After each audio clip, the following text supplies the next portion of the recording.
मैं उसे राबिया बाजी की तरफ ले गई, सहर की मिन्नत करने। मुझे तो वो लड़की पहले दिन से नापसंद थी, तुम ही उसे घर बुलाया करती थी। अब मुझे क्या पता था कि वो मेरी बेटी के साथ ये सुलूक करेगी। फिर क्या कहा उसने? वो खुद सर हो चुकी है, हमारी बेटी का घर बर्बाद करने पे तुली है वो।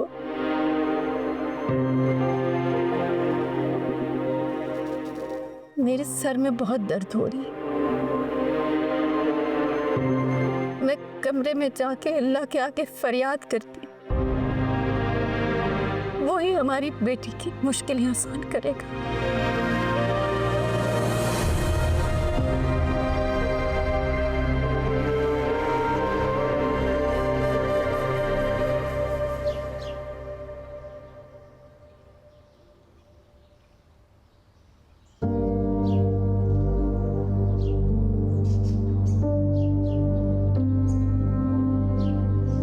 मुंह क्यों फैला कर फिर रही हो तुम?